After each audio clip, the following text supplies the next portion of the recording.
प्रसंग चल रहा था कि दो प्रकार से मानव शरीर प्राप्त होते हैं।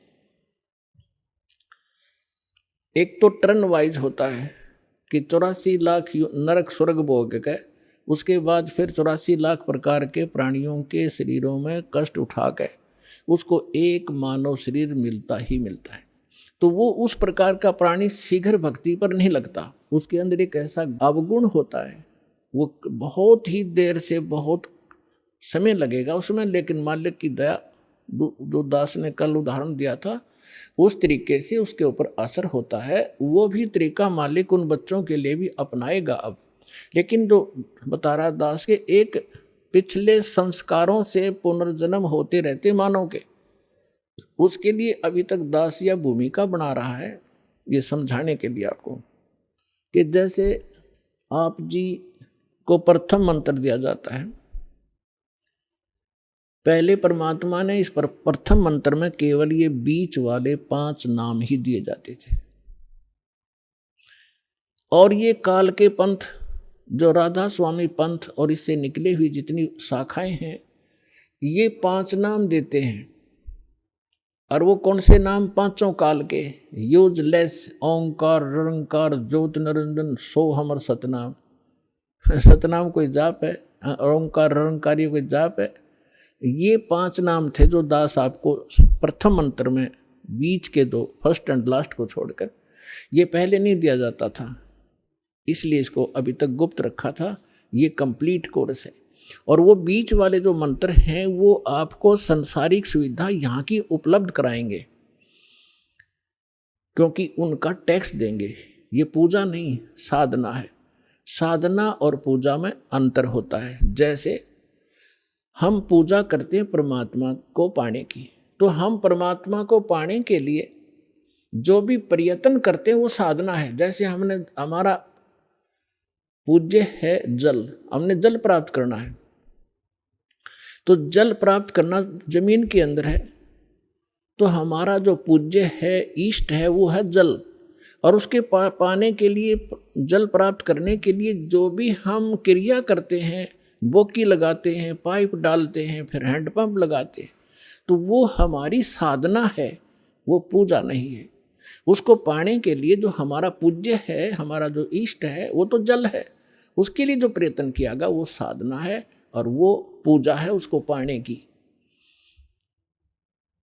तो इस प्रकार इसको पूजा और इसको समझना। हमारी आस्था तो जल के अंदर है, उन इंस्ट्रूमेंटों में थोड़ी है, और उनके बिना वो मिले नहीं। तो इसी प्रकार ये जो प्रथम मंत्र आपके दिए जाते हैं ये साधना है।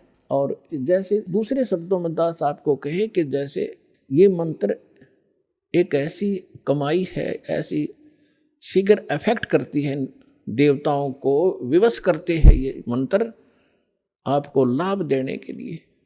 जैसे आपको बताया था कि भैंसे को भैंसा भैंसा करता रहो, वो कभी ध्यान नहीं देता।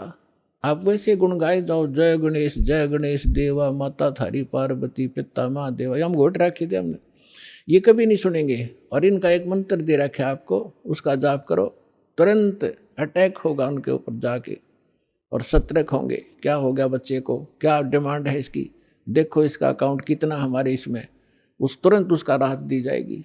तो जो भैंसे ने भैंसा करो कति नहीं सुने, अरे एक बार कर दो हुर्र, वो तुरंत देखेगा नू और अट्रैक्ट होगा, दौड़ने की चेष्टा करेगा उस आवाज़ की ओर। तो परमात्मा ने ये मंत्र हमें दिए थे, लेकिन बीच में काल के दूता ने इस कबीर पंथ का जहाँ स्टार्ट हुआ था दामा खेड़ा वालों से, तो 5वीं पीढ़ी तक ये 5 मंत्र चले थे। उसके बाद 6ठी पीढ़ी में दामा खेड़ा वालों के जो महंत था वो एक टकसारी नाम का इसी कबीर पंथ की ब्रांच बन गई थी नकली। उसने भ्रमित कर दिया कि तुम बात करते हो सतलोक की और सचखंड और सतपुरुष की, और पूजा कर रहे हो तुम देवी देवताओं की, ये कहे कि भक्ति है तुम्हारी। तो भ्रमित हो गया, उसको ज्ञान नहीं था, जो 6ठा पीढ़ी वाला था। उसके बाद फिर उन्होंने एक शब्द सेलेक्ट कर लिया जो कबीर सागर में लिखा है, अजर नाम अमीर नाम पाताले सब सिंधु नाम, यही हंस का काम। ये कोई मंत्र है? ये तो एक श्लोक शब्द है। तो इन मंत्रों से इन आपकी पूजा नहीं है। पूजा हमारा कबीर देव पूज्य है, उसको प्राप्त करना, सतलोक हमारा प्राप्त करना उद्देश्य है। और ये साधनाएं हैं, ये इंस्ट्रूमेंट हैं, ये प्रयोग करने ही करने पड़ेंगे। अब उसके बाद जो सतनाम आपको दिया जाता है, सतनाम के अंदर एकाध सिरफिरा जो विशेषकर वो व्यक्ति भ्रमित होता है जिसके कर्म घड़े बिगड़ जाते हैं, जो 100, 200, 1000, 2000 व्यक्तियों को भ्रमित करके उनको अपने पीछे लगा कर गुरु बन बैठता है। अब क्या बन गई, परमात्मा की दया हो रही है, हमारे जो बच्चे शिष्य बनते हैं जो पहले अन्य इन गुरुओं के पास थे, अब बच्चे को बालक थोड़े ही एजुकेटेड हैं, दास ऐसे ढंग से ज्ञान देता है कि बालक भी समझ जा और प्रमाण देता है, तो उनको समझ में आ रहा है, वो अपने गुरुओं के पास जा रहे हैं। उन गुरुओं से भी कह रहे हैं जी आप भी चलो, आप भी भ्रमित हैं और हमें भी मिसगाइड किया आपने। आपका उद्देश्य तो ठीक था कि हम कुछ मार्गदर्शन करें, लेकिन आपको ही नहीं पता, आप झूठे गाइड बन गए, आप भी चलो। तो जो अच्छी आत्माएं हैं वो आ जाते हैं, दीक्षा भी ले रहे हैं। एक तो ये कह रहा था कि मेरे 20,000 शिष्य हैं, मुझे ये ज्ञान मिला, पहले मैंने ज्ञान गंगा पढ़ा और फिर मैंने अपने शिष्यों से कहा कि तुम भी पढ़ो, देखो इसमें क्या है। तो उन शिष्यों से ने कहा जी इसमें तो अद्वितीय ज्ञान है। तो मैंने कहा कि जाओ तुम दीक्षा लेकर आओ। तो वो अपने शिष्य भेजे उस प्यारी आत्मा ने, और अब कह रहा था पिछले सत्संग पे कि पिछली बार मैं भी आ गया हूँ और शेष को भी अब जाके ये ज्ञान गंगा दूंगा और यहाँ लाऊंगा। ये है महान आत्मा। ठीक है, जब तक धोखे में हम भी थे, गलत साधना हम भी कर रहे थे, जिस दिन पता चला उसी दिन हम दिशा बदल ली, तो बुद्धिमान होता ये। और एक ऐसा सिरफिरा मिला, चेले भी उसके साथ थे, चेलों के सारी समझ मारी, उसमें अहंकार अभी शेष था। वो खड़ा लाइन में कहने लगा जी मैंने 2 बात करनी है। वो कहते हैं जी ये हमारे गुरुजी थे पहले और आज इन्हें दीक्षा ले ली है। अब वो प्रथम दीक्षा ले ली, द्वितीय दीक्षा दी, जब उसने कहा कि ये क्या है, ये वही मंत्र है, उल्टे सुल्टे करके दे रहे हो, ये कोई सतनाम हुआ।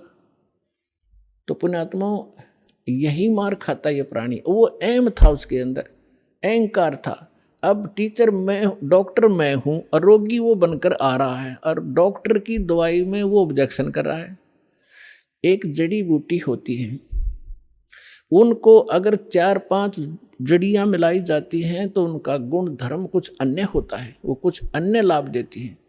और जब उनको सिंगल खाया जाता है तो वो अलग लाभ देती है, और जिनको 2 में मिलाकर खाया जाता है तो वो अन्य लाभ देती है।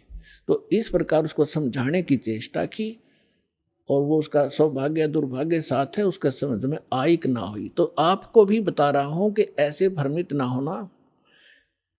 पहले तो ये देखो कि जो ज्ञान दास ने आपके रूबरू किया है, विश्व में आज तक ब्रह्मा विष्णु महेश क्लियर नहीं कर सके इसको, इस दास पे दया हुई।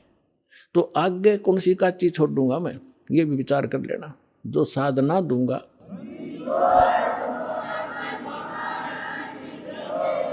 और फिर ये साथ साथ एक पॉइंट को क्लियर करने के लिए 6 उदाहरण देता हूँ, ऐसे मजबूत जो अलाए नहीं हिल सकते।